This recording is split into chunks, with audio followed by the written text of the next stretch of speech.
അധ്യായം 10. അപ്പോൾ ശമൂവേൽ തൈലപാത്രമെടുത്ത് അവന്റെ തലയിലൊഴിച്ച് അവനെ ചുംബിച്ചു പറഞ്ഞത്, യഹോവ തന്റെ അവകാശത്തിന് പ്രഭുവായി നിന്നെ അഭിഷേകം ചെയ്തിരിക്കുന്നു. നീ ഇന്ന് എന്നെ പിരിഞ്ഞുപോകുമ്പോൾ ബെന്യാമീന്റെ അതിരിങ്കലെ സെൽസഹിൽ റാഹേലിന്റെ കല്ലറക്കരികെ വെച്ച് രണ്ടാളെ കാണും. നീ അന്വേഷിപ്പാൻ പുറപ്പെട്ടു പോന്ന കഴുതകളെ കണ്ടുകിട്ടിയിരിക്കുന്നു. നിന്റെ അപ്പൻ കഴുതയെക്കുറിച്ചുള്ള ചിന്ത വിട്ടു. എന്റെ മകനു വേണ്ടി ഞാൻ എന്തു ചെയ്യേണ്ടു എന്ന് പറഞ്ഞ് നിങ്ങളെക്കുറിച്ച് വിഷാദിച്ചിരിക്കുന്നു എന്ന് അവർ നിന്നോട് പറയും. അവിടെ നിന്ന് നീ മുമ്പോട്ട് ചെന്ന് താബോറിലെ കരുവേലകത്തിനരികെ എത്തുമ്പോൾ ഒരുത്തൻ 3 ആട്ടിൻകുട്ടിയെയും വേറൊരുത്തൻ 3 അപ്പവും വേറൊരുത്തൻ ഒരു തുരുത്തി വീഞ്ഞും ചുമന്നുകൊണ്ട് ഇങ്ങനെ 3 പുരുഷന്മാർ ബേഥേലിൽ ദൈവത്തിന്റെ അടുക്കൽ പോകുന്നതായി നിനക്ക് എതിർപ്പെടും. അവർ നിന്നോട് കുശലം ചോദിക്കും. നിനക്ക് 2 അപ്പവും തരും. നീ അത് അവരുടെ കയ്യിൽ നിന്ന് വാങ്ങിക്കൊള്ളണം. അതിന്റെ ശേഷം നീ ഫെലിസ്ത്യരുടെ പട്ടാളമുള്ള ദൈവഗിരിക്ക് എത്തും. അവിടെ പട്ടണത്തിൽ കടക്കുമ്പോൾ മുമ്പിൽ വീണ, തപ്പ്, കുഴൽ, കിന്നരം എന്നിവയോടുകൂടെ പൂജാഗിരിയിൽ നിന്ന് ഇറങ്ങിവരുന്ന ഒരു പ്രവാചക ഗണത്തെ കാണും. അവർ പ്രവചിച്ചുകൊണ്ടിരിക്കും. യഹോവയുടെ ആത്മാവ് ശക്തിയോടെ നിന്റെ മേൽ വന്നിട്ട് നീയും അവരോടുകൂടെ പ്രവചിക്കുകയും ആൾ മാറിയതുപോലെ ആയിത്തീരുകയും ചെയ്യും. ഈ അടയാളങ്ങൾ നിനക്ക് സംഭവിക്കുമ്പോൾ യുക്തമെന്ന് തോന്നുന്നത് ചെയ്യുക. ദൈവം നിന്നോടുകൂടെ ഉണ്ട്. എന്നാൽ നീ എനിക്ക് മുമ്പേ ഗിൽഗാലിലേക്ക് പോകണം. ഹോമയാഗങ്ങളും സമാധാനയാഗങ്ങളും കഴിപ്പാൻ ഞാൻ നിന്റെ അടുക്കൽ വരും. ഞാൻ നിന്റെ അടുക്കൽ വന്ന് നീ ചെയ്യേണ്ടതെന്തെന്ന് പറഞ്ഞു തരുവോളം 7 ദിവസം അവിടെ കാത്തിരിക്കണം. ഇങ്ങനെ അവൻ ശമൂവേലിനെ വിട്ടുപിരിഞ്ഞപ്പോൾ ദൈവം അവന് വേറൊരു ഹൃദയം കൊടുത്തു. ആ അടയാളങ്ങളെല്ലാം അന്നുതന്നെ സംഭവിച്ചു. അവർ അവിടെ ഗിരിയിങ്കൽ എത്തിയപ്പോൾ ഒരു പ്രവാചകഗണം ഇതാ അവനെതിരെ വരുന്നു.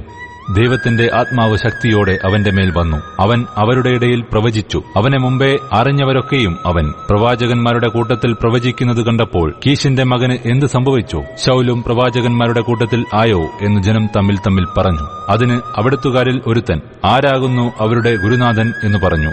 ആകയാൽ ശൌലും ഉണ്ടോ പ്രവാചകഗണത്തിൽ എന്നുള്ളത് പഴഞ്ചൊല്ലായി തീർന്നു. അവൻ പ്രവചിച്ചു കഴിഞ്ഞ ശേഷം ഗിബെയയിൽ എത്തി. ശൌലിന്റെ ഇളയപ്പൻ അവനോടും അവന്റെ ഭൃത്തിനോടും, നിങ്ങൾ എവിടെ പോയിരുന്നു എന്ന് ചോദിച്ചു. കഴുതകളെ തിരയുവാൻ പോയിരുന്നു. അവയെ കാണായികയാൽ ഞങ്ങൾ ശമൂവേലിന്റെ അടുക്കൽ പോയി എന്ന് അവൻ പറഞ്ഞു. ശമൂവേൽ നിങ്ങളോട് പറഞ്ഞത് എന്നെ അറിയിക്കണം എന്ന് ശൌലിന്റെ ഇളയപ്പൻ പറഞ്ഞു. ശൌൽ തന്റെ ഇളയപ്പനോട്, കഴുതകളെ കണ്ടുകിട്ടിയിരിക്കുന്നു എന്ന് അവൻ ഞങ്ങളോട് തിട്ടമായി അറിയിച്ചു എന്ന് പറഞ്ഞു. എങ്കിലും ശമൂവേൽ രാജത്വം സംബന്ധിച്ചു പറഞ്ഞത് അവൻ അവനോട് അറിയിച്ചില്ല. അനന്തരം ശമൂവേൽ ജനത്തെ മിസ്പായിൽ യഹോവയുടെ സന്നിധിയിൽ വിളിച്ചുകൂട്ടി. ഇസ്രായേൽ മക്കളോട് പറഞ്ഞതെന്തെന്നാൽ, ഇസ്രായേലിന്റെ ദൈവമായ യഹോവ ഇപ്രകാരം അരുളി ചെയ്യുന്നു, ഞാൻ ഇസ്രായേലിനെ മിസ്രയീമിൽ നിന്ന് കൊണ്ടുവന്ന് മിസ്രയീമ്യരുടെ കയ്യിൽ നിന്നും നിങ്ങളെ ഉപദ്രവിച്ച സകല രാജ്യക്കാരുടെയും കയ്യിൽ നിന്നും നിങ്ങളെ വിടുവിച്ചു. നിങ്ങളോ സകല അനർത്ഥങ്ങളിൽ നിന്നും കഷ്ടങ്ങളിൽ നിന്നും നിങ്ങളെ രക്ഷിച്ച നിങ്ങളുടെ ദൈവത്തെ ഇന്ന് ത്യജിച്ചു. ഞങ്ങൾക്ക് ഒരു രാജാവിനെ നിയമിച്ചു തരണമെന്ന് അവനോട് പറഞ്ഞിരിക്കുന്നു. ആകയാൽ നിങ്ങളിപ്പോൾ ഗോത്രം ഗോത്രമായും സഹസ്രം സഹസ്രമായും യഹോവയുടെ സന്നിധിയിൽ നിൽപ്പിൻ. അങ്ങനെ ശമൂവേൽ ഇസ്രായേൽ ഗോത്രങ്ങളെയെല്ലാം അടുത്തു വരുമാറാക്കി. ബെന്യാമിൻ ഗോത്രത്തിന് ചീട്ടുവീണു.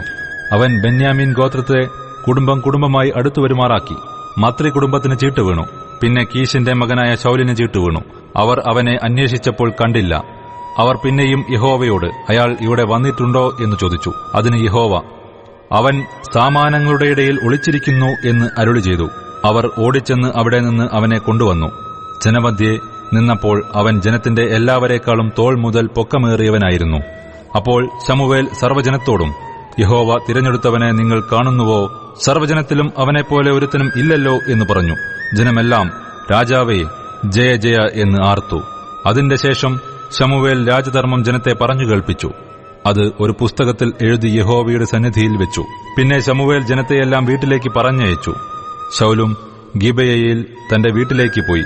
ദൈവം മനസ്സിൽ തോന്നിച്ച ഒരു ആൾക്കൂട്ടവും അവനോടുകൂടെ പോയി. എന്നാൽ ചില നീചന്മാർ, ഇവൻ നമ്മെ എങ്ങനെ രക്ഷിക്കും എന്ന് പറഞ്ഞ് അവനെ ധിക്കരിച്ചു. അവന് കാഴ്ച കൊണ്ടുവരാതിരുന്നു. അവനോ അത് ഗണ്യമാക്കിയില്ല.